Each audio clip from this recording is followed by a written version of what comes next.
Hello engineers. तो guys SSC JEE 2025 के लिए जितने भी सिविल इंजीनियरिंग एस्पिरेंट हैं जो अभी से रेडी हैं, पूरी तरीके से तैयार हैं कि एग्जामिनेशन आने वाले हैं, एग्जामिनेशन की प्रिपरेशन कैसे होनी चाहिए, एग्जामिनेशन में मैक्सिमम क्वेश्चन जहां से आते हैं उन बुक्स का सोर्स क्या होना चाहिए, कौन कौन सी किताबों को फॉलो करना है, वो सब कुछ आपको आज के वीडियो में बताऊंगा। और कंटेंट किस तरीके से प्रिपेयर करना है ताकि लास्ट टाइम पे आपको दिक्कत ना आए। अभी से चूंकि आप देख लेंगे तो आपको थोड़ी सी हेल्प मिलेगी। एग्जामिनेशन टाइम पे आपको पैनिक नहीं करना पड़ेगा। एग्जामिनेशन जब करीब आते हैं तो मैक्सिमम स्टूडेंट घबराने लगते हैं, इसीलिए आज आपके सामने ये वीडियो दे रहा हूं मैं। और यहाँ पे एक एक करके बात करूंगा कि किन किन टाइप के क्वेश्चन और कहाँ कहाँ से कौन कौन से टॉपिक से क्वेश्चन ज़्यादातर पूछे जाते हैं। गाइज देखो, सबसे पहले बिल्डिंग मटेरियल, जो कि बहुत ही इंपॉर्टेंट आपका सब्जेक्ट है एग्जामिनेशन पॉइंट ऑफ व्यू से। 10 से 15 क्वेश्चन एक्सपेक्टेड हैं और यहाँ पे cement, aggregate, brick, lime, timber, plastic, steel properties and uses, glass वगैरह भी आजकल आ रहा है। तो ये टॉपिक्स जो हैं ये सब पढ़ने होते हैं। अब इन टॉपिक्स में बहुत सारे क्वेश्चन बनते हैं। सीमेंट से ही अगर क्वेश्चन प्रैक्टिस करने बैठोगे तो आपके पास करीब करीब 2500 3000 क्वेश्चन मिल जाएंगे। कम से कम भी उसको सेपरेट करोगे तो 500 600 क्वेश्चन आपको इफेक्टिवली अच्छे क्वेश्चन मिल जाएंगे। तो कितने क्वेश्चन प्रैक्टिस करने हैं, पहला तो ये सवाल बनता है। तो देखो यार, सब्जेक्ट वाइज अगर मैं बात करूं, जो थ्योरेटिकल सब्जेक्ट है जहां से छोटे क्वेश्चन बनते हैं वहां से क्वेश्चन प्रैक्टिस ज्यादा करनी है। पूरा का पूरा बिल्डिंग मटेरियल सब्जेक्ट ऐसा है जहां से लगभग लगभग आपको 1200 से 1500 क्वेश्चन आपको कायदे से प्रैक्टिस करने होते हैं, जिससे कि आपका पूरा का पूरा सब्जेक्ट कवर होता है। 1200 से 1500 सब्जेक्ट क्वेश्चन बहुत ज्यादा नहीं है। अगर आप 100 क्वेश्चन पर डे के हिसाब से भी कर रहे हो तो 12 दिन में आपके कंप्लीट हो जाते हैं, ठीक। लेकिन मुद्दा यह है कि क्या ये क्वेश्चन जो हम प्रैक्टिस कर रहे हैं वो इफेक्टिव हैं या एग्जामिनेशन पॉइंट ऑफ व्यू से सुटेबल हैं। इसमें आपको बता दूं कि इसमें लगभग 50% क्वेश्चन तो आपको पीवाईक्यू होते हैं, प्रीवियस ईयर क्वेश्चन आपको लगाने हैं जो मल्टीपल एग्जामिनेशन में पूछे गए हैं। बाकी 50% क्वेश्चन कहाँ से लगाने हैं उसके बारे में हम डिस्कस करेंगे आज के सेशन में लास्ट तक, ठीक है। इसके बाद एस्टिमेशन एंड कॉस्टिंग भी इंपॉर्टेंट सब्जेक्ट है। वेटेज अच्छा खासा है। सॉइल मैकेनिक्स, जियो टेक्निकल इंजीनियरिंग जिसको बोलते हो, 6 से 10 नंबर क्वेश्चन यहाँ से आते हैं। सर्वेइंग की बात करें, again one of the important subject हो जाता है ये। और सोम, स्ट्रेंथ ऑफ मटेरियल, भी आपका एक इंपॉर्टेंट सब्जेक्ट है। Concrete technology and RCC, 8 question, लगभग 5 से 8, कभी कम कभी ज्यादा होता रहता है। ऑन एन एवरेज इतने क्वेश्चन आपको देखने को मिलते हैं। Steel structure, least important subject, छोटे क्वेश्चन और कम क्वेश्चन आते हैं यहाँ पे। आपको यहाँ पे फ्लूइड से अगेन अच्छे खासे क्वेश्चन, 5 से 7 क्वेश्चन, और इन्वायरमेंटल इंजीनियरिंग से लगभग 8 क्वेश्चन के आसपास आपको देखने को मिलता है।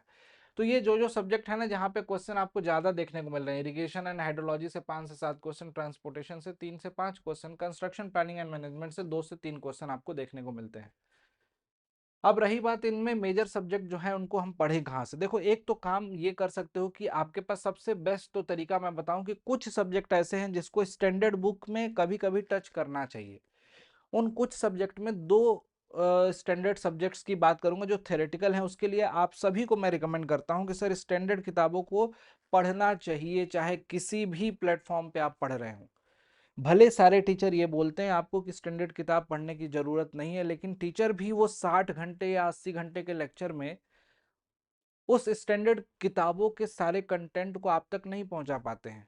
ये फैक्ट है। इस बात को मैं भी एडमिट करता हूं और सारे के सारे बच्चे भी, आप लोग जो देख रहे हो आप भी एडमिट करते हो सर पॉसिबल ही नहीं है।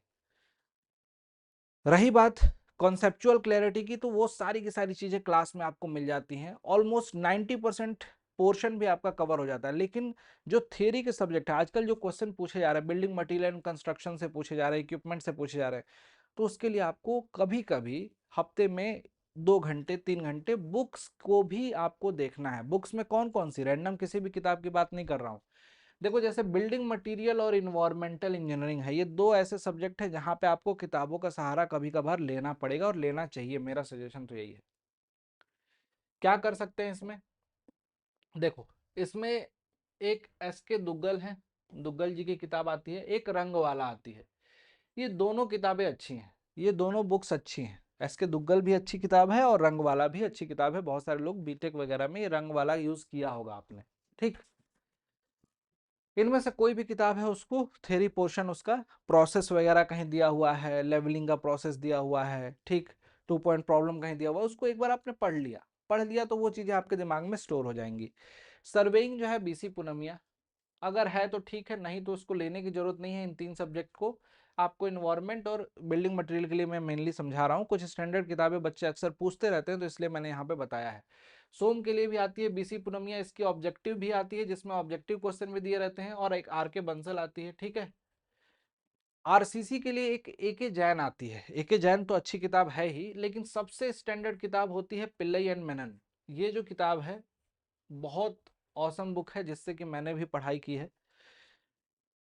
इस किताब का कोई जवाब नहीं है, लेकिन हाँ, again I am telling you कि इस किताब को पढ़ने की आवश्यकता नहीं है अगर आरसीसी आप मुझसे पढ़ रहे हो, क्योंकि मैं इसका पूरा निचोड़ आपको दे देता हूं, जितना भी है सब कुछ ए टू जेड। इन्वायरमेंटल इंजीनियरिंग की बात करें तो यहाँ पे देखो 2 किताबें हैं जो कॉलेज लेवल पे बच्चे यूज करते हैं, वो है एसके गर्ग। बहुत लोगों ने इसके दोनों वॉल्यूम पढ़ा होगा, इनफैक्ट वेस्ट वाटर ट्रीटमेंट वगैरह सब कुछ पढ़ा होगा। दूसरी है पेवी एंड रो। ये भी बहुत अच्छी बुक है, फॉरेन राइटर की है, अवेलेबल है, कहीं भी मिल जाएगी आपको। लेकिन इसमें ना मैं अगर आपको बताऊं कि अगर आपको नॉर्मल लैंग्वेज में पढ़ना है किताब को, तो आप गर्ग जी को भी फॉलो कर सकते हैं, लेकिन बहुत मोटी मोटी किताबें हैं, बहुत ज़्यादा कंटेंट है। बाकी आप इस किताब को फॉलो कर सकते हो इस एग्जामिनेशन के लिए, एसएससी जेई के लिए, ठीक है। तो ये तो कुछ स्टैंडर्ड किताबों के नाम हो गए जिसको आपको फॉलो करना चाहिए अगर आप एक सिंसियर स्टूडेंट हो, आपको मल्टीपल एग्जामिनेशन देने हैं तो। इसके अलावा क्या कर सकते हैं, इसके अलावा हम टेस्ट सीरीज अड्डा 24/7 पे अवेलेबल है, बाकी प्लेटफॉर्म पे जुड़े होंगे तो कहीं से भी दो। टेस्ट सीरीज का इंपॉर्टेंस इसलिए होता है क्योंकि टाइमली हम क्वेश्चन की प्रैक्टिस कर पाते हैं, और टेक्निकल सब्जेक्ट में तो नए नए क्वेश्चंस आपको जो मिलते हैं उसके शॉर्ट नोट्स बना के आप अपने नोट्स प्रिपेयर कर सकते हो। दूसरा इंपॉर्टेंट चीज मैं आपको बता दूं कि मैं बहुत सारा कंटेंट ना इस टेलीग्राम ग्रुप पे भेज रहा हूं अब धीरे धीरे, जो सारे के सारे बच्चों को अवेलेबल। देखो जैसे कि मैंने सिविल इंजीनियरिंग के सारे नोट्स जो हैं इसमें भेज दिए कि सब्जेक्ट नोट्स, थियरी चाहिए आपको, नोट्स चाहिए, क्लासरूम के नोट्स चाहिए, तो सब कुछ इसमें अवेलेबल है और फ्री ऑफ कॉस्ट अवेलेबल है। इस टेलीग्राम ग्रुप को सर्च कर लेना, civil_engineers अड्डा, नाम लिखा होगा रजत सर सिविल, चैनल का नाम होगा रजत सर सिविल। नया चैनल क्रिएट किया है केवल और केवल कंटेंट प्रोवाइड करने के लिए, आप सभी को कंटेंट ही कंटेंट इसमें रहेगा, और जो आपके एग्जाम के लिए इंपॉर्टेंट है तो इसको ज्वाइन कर लीजिएगा। इसमें पीडीएफ वगैरह, क्विजेज वगैरह सब कुछ आपको मिलता रहेगा, ठीक है। रही बात अभी से सिस्टमेटिकली पढ़ने की, तो 5 महीने तो आपको आराम से लगेंगे। 4 महीने की स्टडी करोगे, 1 महीने में रिवीजन प्लान करोगे, सब कुछ करने में 5 महीने पूरे सब्जेक्ट कंप्लीट करने में मिनिमम लगेगा। उसके लिए ये फाउंडेशन आपका बैच है संकल्प नाम से, एसएससी जेई 2025 को टारगेट करते हुए सिविल इंजीनियरिंग का। अगर आपको ज्वाइन करना है, ये डिस्काउंट कूपन कोड दिखाई दे रहा है, अड्डा 24/7 एप्लीकेशन पे जाना, ठीक, इस ऐप पे जाना, अड्डा 24/7 के एप्लीकेशन पे जाके, और इस बैच को ज्वाइन कर लेना दोस्त। कोई दिक्कत आती है नीचे दिए गए नंबर पे कॉल कर लेना। इसमें आपको सब कुछ सिस्टमेटिकली क्लास मिल जाएगी। 12 जून से स्टार्ट हो रहा है, कुछ ही दिन बचे हुए, लिमिटेड सीट भी हैं, अब इसमें इंतजार मत करना, ठीक। ये बैच हट जाएगा स्टोर से। फाउंडेशन बैच बहुत कम लॉन्च होते हैं, और फाउंडेशन बैच में आपको पढ़ने का मजा ही अलग होता है। संकल्प बैच जो है एसएससी जे 2025 को टारगेट करते हुए, और इस समय अड्डा 24/7 पे ऑफर चल रहा है, इन बैचेस में ज्वाइन कर सकते हो, चाहे मन करे संकल्प बैच ज्वाइन करना है या मन करे महापैक ज्वाइन करना है, जिसमें हर बैच का एक्सेस मिल जाएगा, हर टेस्ट सीरीज का एक्सेस मिल जाएगा।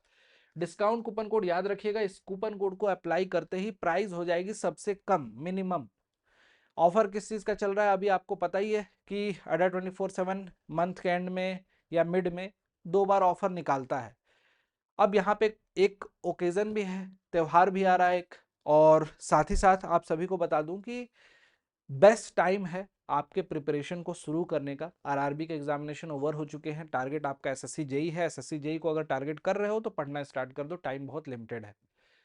सब्जेक्ट स्टार्ट हो जाएगा, पहले दिन से पहली क्लास मिलेगी, उससे पहले भी कुछ वीडियोस उसमें प्रोवाइड करा दी जा रही हैं ताकि आपका एक भी दिन वेस्ट ना हो, ठीक है। तो ये काम जरूर कर लेना, और साथ साथ में टेलीग्राम ग्रुप को ज्वाइन कर लेना। आपको यहाँ पे जितने भी नेसेसरी डॉक्यूमेंट्स वगैरह, सिलेबस वगैरह है, इंपॉर्टेंट बुक्स की लिंक्स, पीडीएफ, सब कुछ आपको यहाँ पे प्रोवाइड कराऊंगा, ठीक है गाइज।